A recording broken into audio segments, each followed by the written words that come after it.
Խնդրեմ Տիկին Դավոյան, Պատրոսի պարոն Մելքոնյանը։ Շնորհակալություն Տիկին Վարդապետյան, հացս իրականում կարծում եմ կարճ կլինի։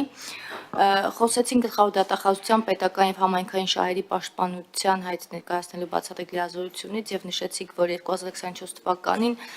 կատարել է 435 ուսումնասիրություն, 2023 թվականին կատարվել է 383 ուսումնասիրություն եւ զեկույցի մեջ նշվել էին տարբեր դրվագներ, մասնավոր դեպքեր դուք նշել էիք, որտեղ ինչ եւ ես ուզում եմ հասկանալ այս լիազորությունից սպասումներ շատ մեծ են իրականում, որովհետեւ վերաբերվում են համայնքներին եւ համայնքներում, այսպես ասած, մարդիկ բոլորը իրար ճանաչում են եւ գիտեն որտեղ երբ ինչ է կատարվել, ով ինչ է արել եւ երբեմն կան համայնքներ, որտեղ որևէ, այսպես ասած, շարժ չի լինում, կան համայնքներ, որտեղ ակտիվ է։ Ձեր զեկույցից եմ ես ուղղակի ուզում ասեմ, առավել եւս, որ դուք ժամանակ առ ժամանակ հրապարակում եք նաեւ դատախազության կայքում էլ հրապարակվում են, թե ինչ է տեղի ունեցել եւ որքան վերադարձ է տեղի ունեցել պետությանը։ Հիմա ուզում եմ հասկանալ ձեր ակնկալիքները եւ ձեր եւ մեր, այսպես ասած, ակնկալիքները եւ իրականությունը ինչպիսին է, արդյոք գործերը արագ են ընթանում, արդյոք կան դիմադրություններ, որովհետեւ մենք ունեցանք նաեւ քվեարկություններ, չէ, ավականիներում եւ ավականիները որոշեցին լիազորությունը հանձնել գլխավոր դատախազությանը եւ երբեմն այդ գործերը ձգձգվում են։ Ես երբ որ ասում եմ ձգձգվում են, ես միշտ կարող եմ իմ օրինակը բերել, իմ անձնական չէ։ Ես միշտ մեր համայնքի Ստեփանավանի օրինակը կարող եմ բերել, փորձելով, որ այնտեղ մի քիչ ոնց որ ձգձգվում է, ոնց որ ուզում եմ հասկանալ ինչպես են ընթանում եւ ուզում եմ հասկանալ այդ ձգձգումների պատճառները, որոնք են օբյեկտիվ են, սուբյեկտիվ են, փորձաքննություններ են, ես բոլորը հասկանում եմ։ Ուղղակի քննարկենք, տեսնենք թե ինչպիսին են ակնկալիքները եւ ինչպիսին են իրապես արդյունքները։ Շնորհակալություն, հա։ Տիկին Դավոյան, որպեսզի կարողանամ առարկական պատասխանել, ես խոստացա, որ վերջին 2018 թվականից մինչև 2024 թվականը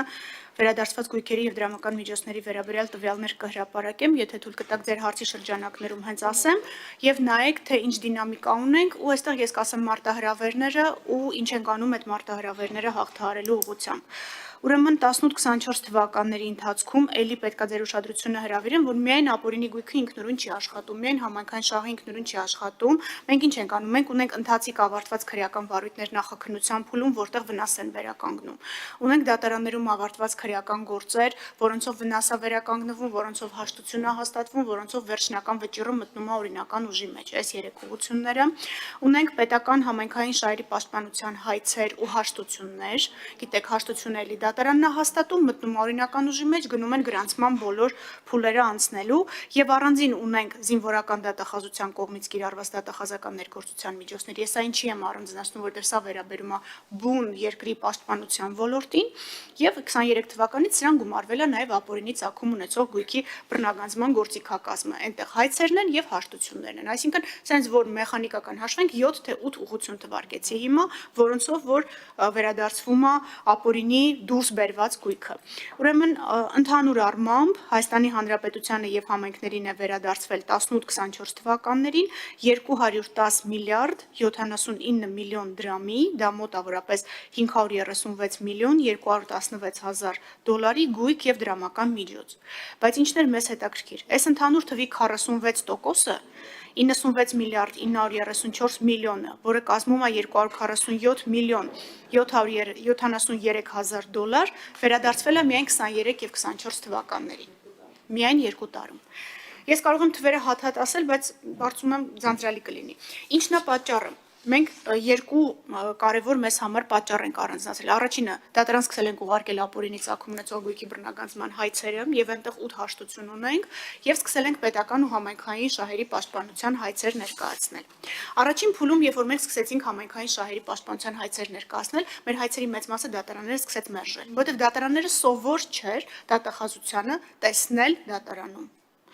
Դա խոսքը գնում է վարչական եւ քաղաքացիական դատարանների մասին։ Միշտ այս գործառույթը ունեցել է դատախազությունը, բայց միշտ ինքը եղել է շատ пассив եւ այսպես ասած հացանցյալ գործառույթ։ Քրեական վարույթով ենթադրենք ավարտել են կոռուպցիոն հանցագործությունը տվել են պետշահերին, պետշահերը շատ երկար ժամանակահատվածում դանդաղ ու հանգիստ այդ մի քանի միլիոնը վերականգնել է։ Մենք նոր ձևաչափ հաղորդեցինք այս հայցերին ու սկսեցինք ինքնուրույն ուսումնասիրություններ իրականացնել։ Մեզ դատարանները սկզբից այտենց կարելի ասել համատարած մերժեցին, մենք 4-5 ուղենիշային գործ վերցրեցինք ու հասանք մինչև Վճռաբեկ դատարան։ Վճռաբեկ դատարան ինչ էին ասում են դուք այս լիազորությունը չունեք, այս էր վիճարկվում հիմնականում կամ եթե ունեք էլ ունեք շատ սահմանափակ։ Վճռաբեկ դատարանը հստակ ուղենիշ դրեց, ասեց դուք ացանցյալ գործառույթ ունեք, այսինքն բացառիկ ու ացանցյալ։ Ինչ է դա նշանակում։ Նշանակում է, որ եթե համայնքը չի տանում է դատախազությունը։ Դրա համար մենք հետ եկանք մեր վարույթներին, այս 400 քանի ուսումնասիրությունը, որ ասում եմ, սրանց մեջ մոտ 90-ը նախկինում մերժված եւ նորից դատարան ներկայացված ու արդեն վարույթ ընդունված ուսումնասիրություններն են, ինչու, որովհետեւ մենք դիմեցինք համայնքներին, առաջարկելով տանել հայց։ Համայնքների մեծ մասն ասես չէ մենք չենք տանի։ Այստեղ էլի երկու պատճառ կա՝ օբյեկտիվ եւ սուբյեկտիվ։ Օբյեկտիվ, որովհետեւ բավականաչափ իրավական կարողություններ չունենք, սուբյեկտիվ, որովհետեւ չենք ուզում փոքր համայնքում որոշակի այսպես անախորժ հարաբերություններ ունենալ։ Լրիվ հասկանալի է։ Դատախազության համար սահմանադրորեն ավելի հեշտ է այս գործառույթն իրականացնել։ Կային համայնքներ, օրինակ Գյումրին, որ ասես չէ մենք կտանենք։ Այս իրավիճակում, բայց մենք ուրիշ մարտահրավեր ունենք։ Մենք արդեն ուշադիր ենք, որպեսզի հանկարծ այսպես ասած թվացial տեխնիկական պատճառներով հայցը չտապալվի։ Օրինակ վարչական դատարանում, եթե երկու նիստ անհարգելի չգնաց կողմը, դատարանը կարճում է անկախ նրանից, թե ինչ հայց ես ներկայացրել, ինչ ես արել, ինքը թողնում է հայցը առանց քննության։ Եվ ֆիզիկական ներկայությունը կողմի շատ կարևոր է։ Հիմա մեծ մաս էս համայնքային հայցերի կարելի ասել դատախազությունն է տանում, այստեղ սառույցը կարող է մարձանագրել, որ կոտրված է, որովհետև դատարանները ավելի Մենք ենք դատարանների համար հասկանալի, դատարանների պրակտիկան էլ մեզ համար է հասկանալի եւ հատկապես հակակոռուպցիոն դատարանի, հակակոռուպցիոն քաղաքացիական դատարանի եւ մի լրացուցիչ առավելություն էլ կա հայցերով, հայցերը թույլ են տալիս հաշտություններ։ Օրինակ, կողմը հասկանում է, որ այս իրավիճակում ենթադրենք երկար տեղող վարույթը չի բխում իր շահերից եւ ինքն էլ հեռանկար չի տեսնում այս վարույթը վիճարկելու, գալիս է առաջարկում է հաշտություն։ Եվ այս հաշտությունների արդյունքում մենք կարողանում ենք համդատական ստուգումը ապահովել գործընթացի, որպեսզի հետո տարբեր անհանգստություններ չառաջանան, բայց գույքը ոնց հայտնվեց համայնքի տիրույթում։ Երկրորդը մենք կարողանում ենք պաշտպանել բարեխիղճ ձեռքբերողների իրավունքները։ Դատարանը ելնում է իրավիճակներ, երբ որ ռեստիտուցիա է կիրառում։ Օրինակ 4 միլիարդ արժողության գույքը կողմը ձեռք է բերել 10 միլիոն դրամով,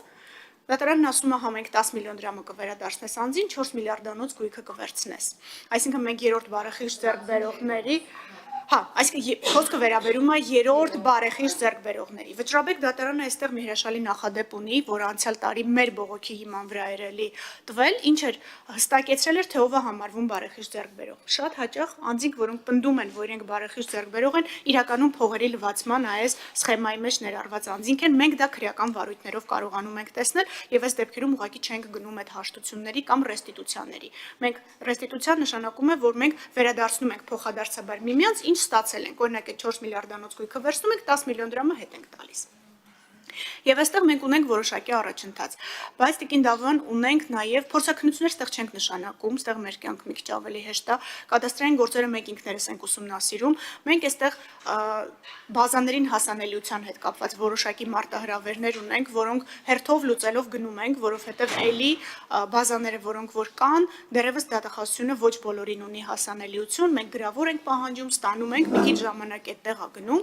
եւ դատարաններ կան, որոնք նիստերը նշանակում են մեծ միջակայքերով։ Մենք այստեղ փորձում ենք դատարաններին խնդրել, որ ավելի նեղ միջակայքերով դնի, բայց այս առումով դեռևս որոշակի դժվարություններ ունենք, բայց պետք է արձանագրեմ, որ այս տարի օրինակ պետական համայնքային շահերով 18 բավարարված հայց ունեինք։ Իսկ տարվա համար դա քիչ չի, ընդհանուր 2 միլիարդ 700 միլիոն թիվը հնչեցրեցի, դա կադաստրային մոտարկված շուկայական արժեքն է, եւ ինչ ենք մենք անում, մենք ամբողջ շղթան ենք փակում։ Դրանից հետո մենք մեր միջոցներով, դատախազության միջոցներով գրանցում ենք գույքը որպես Հայաստանի Հանրապետության սեփականություն, ստանում ենք սեփականության վկայականը մենք ինքներս, ուղարկում ենք գրությամբ տարածքային կառավարման նախարարություն, արդեն նախարարությունը շրջանառում եւ ամրացնում է պետգույքին։ Լավ կլինի, որ հետագայում մտածենք այս մի քիչ ավելի ինստիտուցիոնալացնելու մասին։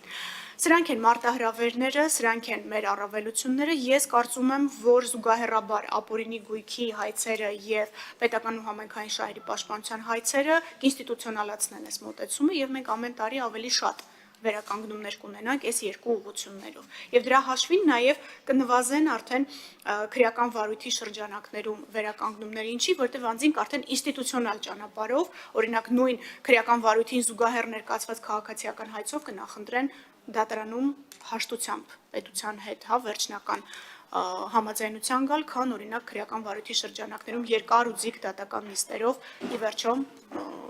որոշակի ֆինանսական դժվարություններ կրել։ Եթե կարողացա պատասխանել ընդհանուր սա էր, պարոն Նազարյանը մի հարց էլ բարձրացրեց, թե մենք այս ապօրինի ծագում ունեցող գույքի բռնագանձման հետ կապված արդյոք Սահմանադրական դատարանի որոշումից հետո ինչ որ գլոբալ փոփոխություններ անելու ենք, չէ, վերահաստատում եմ, գլոբալ փոփոխությունների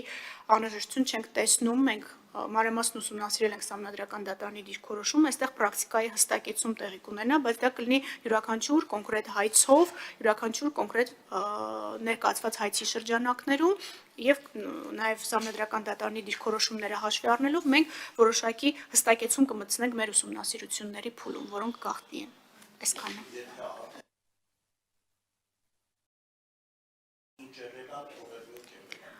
Դատարանում արդեն եթե կողմը կներկայացնի տվյալներ, մենք ըստ էության Սահմանադրական դատարանը չի ասել մի բան, որ կապված է կոնկրետ հայցի գնի հետ։ Եթե կլինի օրինակ կողմը կներկայացնի փաստարկ, այո, վրընթացակարգային որոշակի հանգամանքներ կան, որոնք բխում են Սահմանադրական դատարանի որոշումից, դա դատարանի տիրույթում արդեն հայցի հետ կապված կփոխվի։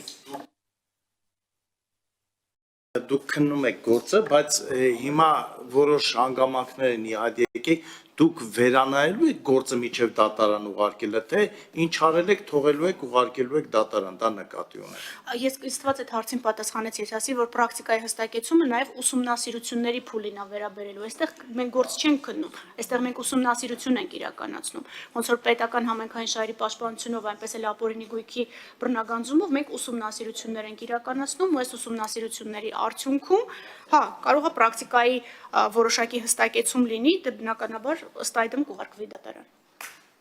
Ինձ թվաց այդ հարցին պատասխան։ Խնդրեմ։ Շնորհակալություն։ Մի հատ արձանագրենք, էլի,